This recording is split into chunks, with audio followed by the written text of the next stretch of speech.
My boss promised me a promotion, then fired me and gave my job to the sexy intern. My name is Jenny, I'm 33 years old, a senior accountant, and for the last 7 years, I gave everything to that company. Late nights, missed vacations, spreadsheets that could make your eyes bleed, I did it all. And I was good. Actually, great. Everyone knew I kept that department running. My coworkers respected me, clients trusted me, and my boss, he used to say things like, "You're the backbone of this company, Jenny. You've got partner material written all over you." And honestly, he wasn't wrong. My entire life was my job. I had always dreamed of being a career woman. That's how I was raised. My mom was the one who planted that seed in me. She used to say, "Get your own paycheck, get your own house, never depend on a man." And I listened, because she knew what it was like to be silenced. My dad, old school, controlling, never let her work, said a woman's place was at home, and I became the exact opposite. I went to good schools, graduated with top honors, and chased success like it owed me something. Relationships? Not a priority. Marriage? Never really crossed my mind. Why would it? I grew up watching love turn into resentment. I saw what it meant when a woman gave everything up for a man who gave nothing back. I promised myself I'd never be that woman. My plan was simple: climb the ladder, make money, buy my own house, a cute one with a yard, maybe a little garden, and yes, adopt a cat. The strong, single cat mom life, that was the dream. Freedom, power, peace. And for years, I worked toward that life. I gave my all to that job. My time, my skills, my health, my weekends. My boss knew that. He praised me constantly, but he never gave me a raise, never offered a promotion. I stayed patient, worked harder, told myself, if I keep showing up, they'll see. They'll reward me. Because I believed in merit. I believed hard work meant something. I believed life was fair. How naive of me. Truth is, I never really cared much about how I looked. I wasn't into yoga leggings, 10-step skincare routines, or overpriced makeup palettes. I didn't contour my face or curl my hair every morning. I believed in showing up raw, real, and ready to work. I valued authenticity, substance, grit, and for the longest time, I thought that was enough. I felt good in my skin. I felt strong, capable. I never imagined that looks could outrank loyalty, that lip gloss could outshine grit, that after years of grinding, one perfectly polished new girl could walk in and take everything I built. She arrived on a Monday, fresh out of college, long, shiny hair, lipstick that never smudged, a wardrobe straight from a fashion influencer's closet. Her name? Chloe. She was introduced as the new intern. But the way our boss looked at her, that wasn't how you look at an intern. That was the beginning of the end. He started calling her into strategy meetings. First, I didn't think much of it, but then she started sitting in on my presentations, offering her opinions on my financial models. She made suggestions like she had invented accounting, and worst of all, my boss stopped praising me. He barely looked my way. Chloe had become the center of attention, and I was slowly being erased. And Chloe? She didn't just shine. She started acting like she ran the place. First, she'd ask me questions, pretend to learn from me. But within a week, she was talking over me in meetings, correcting me in front of junior staff, and offering unsolicited feedback on my spreadsheets like she invented Excel. One afternoon, I was reviewing the quarterly numbers when she leaned over and said with a smug little smirk, "Aw, Jenny, don't take it personally. You're doing great, for a boomer." Boomer. She said it loud enough for the room to hear. A few coworkers snorted into their coffee. One even let out a laugh. But the worst part, my boss smiled. Not a word, not a defense, just a tight little grin as if to say, she's got a point. At that moment, I felt the ground shift beneath me. Jenny, who kept this place running through 2 recessions, 3 system overhauls, and more all-nighters than I could count, was being dismissed like yesterday's news. Chloe became the office goddess. People complimented her hair, her outfit, her vibes. It wasn't about talent. It was about sparkle. And me? I started to shrink. Confidence? Fading? Voice? Shaky. I began to second-guess my own work. I stayed late to prove myself, came in early, took on extra accounts, but none of it mattered. I was invisible in a place I'd built from the ground up. One night, I stayed late at the office again, buried in spreadsheets, my eyes blurred from the numbers. I hadn't even noticed the time. my stomach gave a low growl, and that's when I realized I hadn't eaten anything since lunch. Classic me, work first, everything else second. I packed up my things, exhausted and running on fumes. While I walked toward the elevator, I noticed something strange. The light in my boss's office was still on. Laughter echoed faintly from behind the frosted glass. Curious, I slowed down. Then, I heard her laugh, Chloe. I crept closer, heart pounding. Through the small crack in the door, I could see inside, and there they were. Chloe was in his office, alone, with him. She leaned across his desk, her fingers playing with his tie like it was some kind of toy. Her body language, pure flirtation. And my boss? He was laughing like a teenager at prom. And worse, he was married. I stood frozen in the hallway, anger crawling up my spine. I imagined his wife at home, maybe cooking dinner, maybe waiting for a call, while her husband was here, in the office, getting cozy with Chloe. I was about to walk away, just turn around and pretend I hadn't seen anything. But something stopped me. A voice inside whispered, "Don't just walk away. Document this." I didn't even think. With trembling hands, I reached for my phone, zoomed in through the gap in the door, and snapped a few photos. Click, click. Crystal clear images of Chloe leaning over his desk, fingers curled around his tie, his face beaming with inappropriate joy. I didn't know what I'd do with them, not yet, but for the first time in months, I felt something I hadn't felt in a long time, power. On the drive home, I kept thinking about what I'd done. Was this really me? Was I the kind of person who sneaks photos through office doors? Honestly, I didn't like how it felt. My finger hovered over the delete button more than once, but something inside stopped me, a quiet voice that said, "Don't let them get away with it." Thank God I didn't delete that photo. The next morning, I arrived early, like always. Before I could even sit down, my boss passed by my desk. "Jenny, can you stop by my office after work?" he said, his tone neutral. I nodded, heart pounding. Was something wrong? Had I made a mistake on one of the accounts? I spent the whole morning triple checking my work, every formula, every report, every email.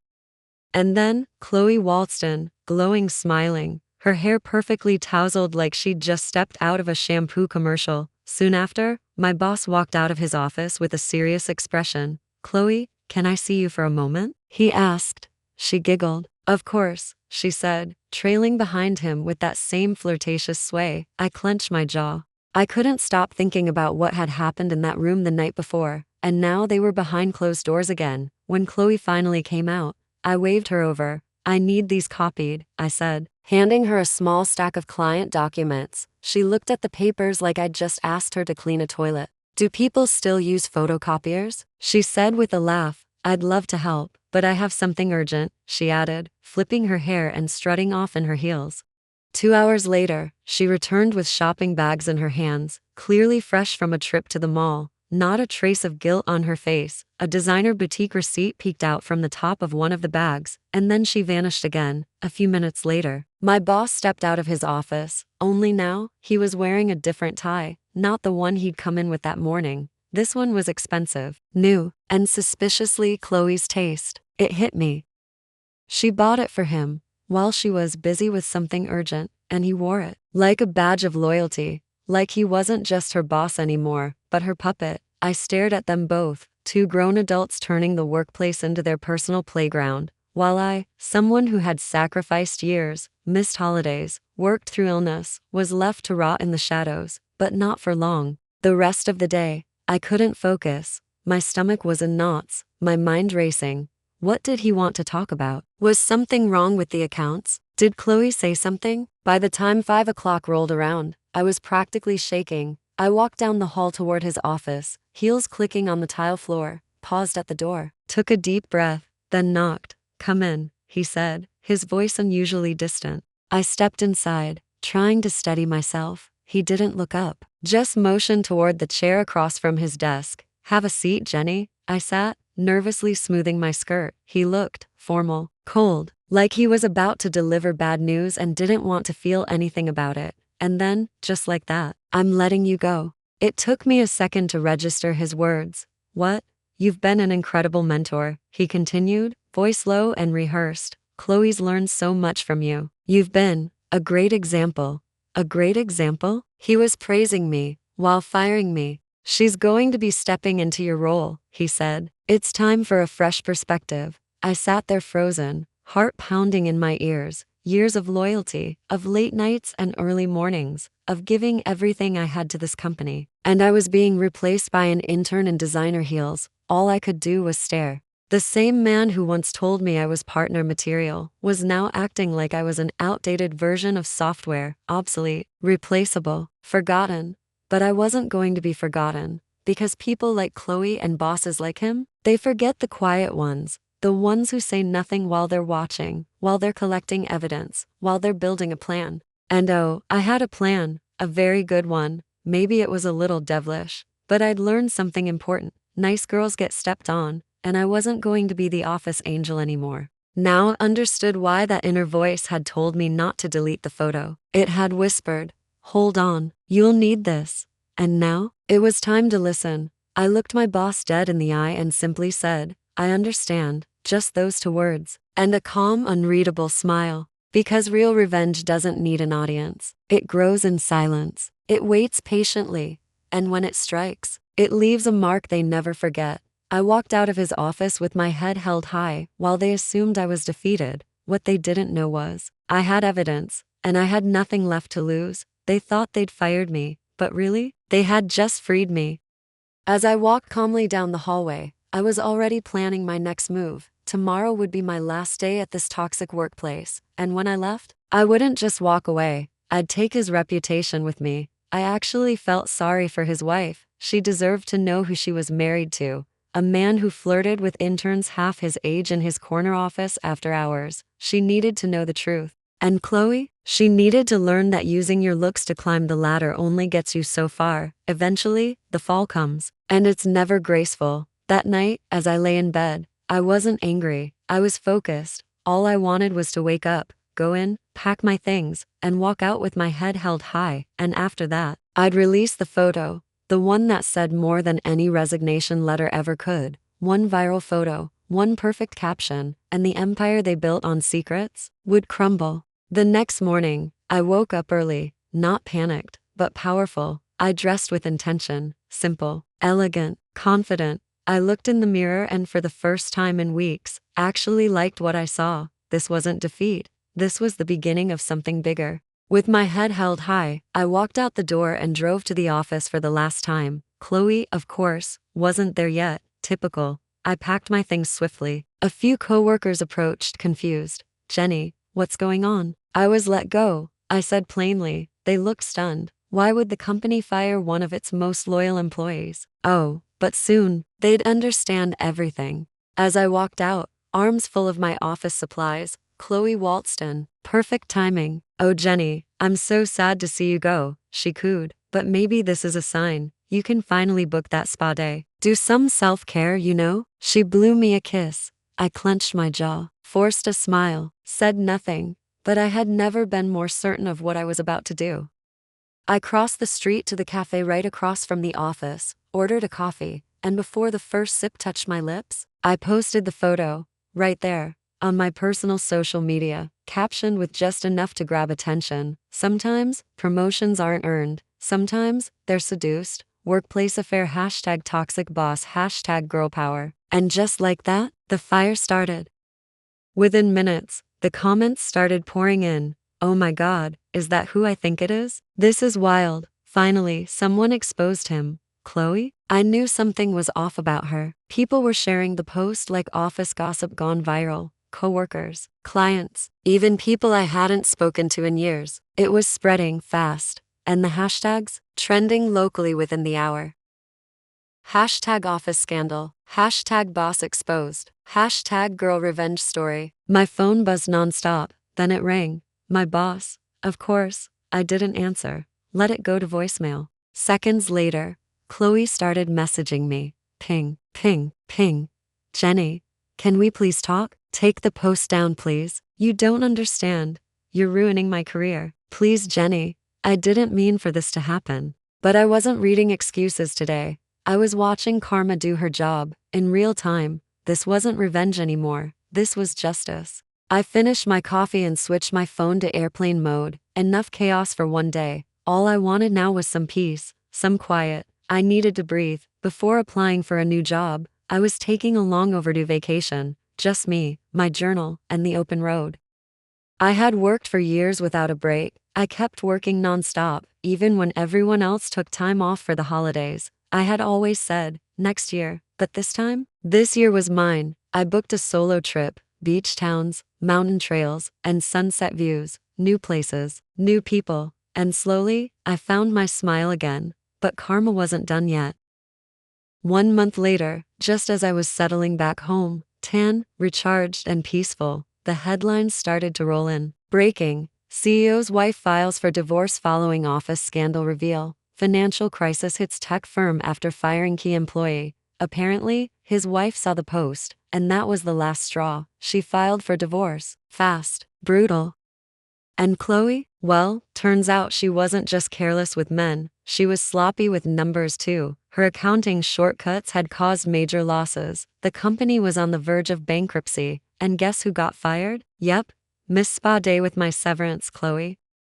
Meanwhile, I was stretched out on my couch, checking my LinkedIn notifications, and there it was. We were impressed by your experience and would love to have you on board. Welcome to the team, Jenny. A new boss, a better one who respected talent, one who wasn't distracted by shiny lip gloss and flirty laughter.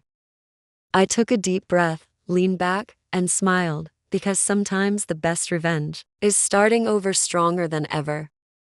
And that's exactly what I did. I rebuilt my life from the ground up, with purpose, with clarity, and most of all, with peace. This experience taught me something I had ignored for far too long. Rest is productive too. During the solo vacation I finally allowed myself to take, I met some of the most genuine people. People who didn't care about job titles or performance reviews. People who laughed out loud, lived in the moment, and reminded me how beautiful life can be when you're not chained to burnout. We started meeting on weekends, hiking, brunching, traveling to little towns for coffee and conversation. I had spent years grinding at a desk, thinking success meant isolation, but real success? It's balance, it's connection, it's showing up for your own life. For the first time in years, I wasn't living to work, I was working just enough to live. And the Jenny I was becoming? She wasn't invisible, she was finally seen, by herself most of all. And then came my first day at the new job. I walked into the office with calm confidence and a quiet smile. This time, I wasn't there to prove anything. I was there to grow, to thrive, and to finally be valued for who I truly am. My new boss? Polite, supportive, the kind of leader who actually listens. He introduced me to the team by speaking highly of me. He had read through my resume in detail, highlighted my strengths, mentioned specific projects I'd worked on, and told the others he was excited to see what we'd create together. For the first time in a long time, I felt like I belonged. And the best part, when the clock hit PM, he peeked into my office and smiled. Come on, Jenny, go live your life. Those simple words, they meant everything. After years of grinding nonstop, I had forgotten that work should have boundaries. But here, I was being encouraged to rest, to recharge, to reclaim my time. It felt foreign at first, this culture of balance, but I'm learning. Old habits die hard, sure. Sometimes I catch myself reaching for one more email, one more task, but then I hear his voice again, reminding me that life isn't just about work. And finally, I'm starting to believe it too. Work no longer felt like a battlefield, it felt like a place where I could grow, thrive, and actually enjoy what I was doing. I wasn't rushing. I wasn't running on empty. For the first time, I was working with calm, focus, and self-assurance. Everything felt peaceful and steady. My days had rhythm. My evenings, joy. After work, I'd stop by a cozy cafe with my new coworkers, laughing over lattes and silly work stories. Some nights, we'd even go dancing. And somehow, I always had energy left. I wasn't just surviving anymore, I was fully living. Then one afternoon at the office, my phone buzzed. I glanced at the screen and froze. It was a text message from Chloe. I blinked. That name, I had almost forgotten it. She wasn't part of my world anymore, until now. The message preview said, Hey Jenny, I know I wasn't exactly nice to you in the past. I'm really sorry. I've been meaning to reach out. I could really use some help right now. I'm looking for a job. I just stared at the screen. Chloe, the girl who once rolled her eyes at me, who laughed behind my back, who flirted her way up while I worked myself to the bone. And now, she was reaching out to me, asking for help. I set the phone down slowly, my fingers suddenly calm, because that text wasn't just a message. It was divine justice. The universe, it seemed, had kept the receipts. For a long time, I believed hard work would speak for itself, that if I stayed kind, stayed humble, it would all pay off, and now, it had. Karma wasn't always fast, but she never forgot. I took a deep breath and smiled, not out of revenge, not out of superiority, but because I finally saw how far I'd come, and that was enough.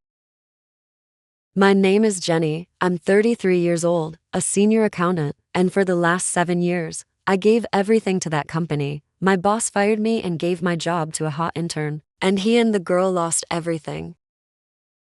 Now, I want to ask you, what do you think of my story? If you were in my shoes, what would you have done?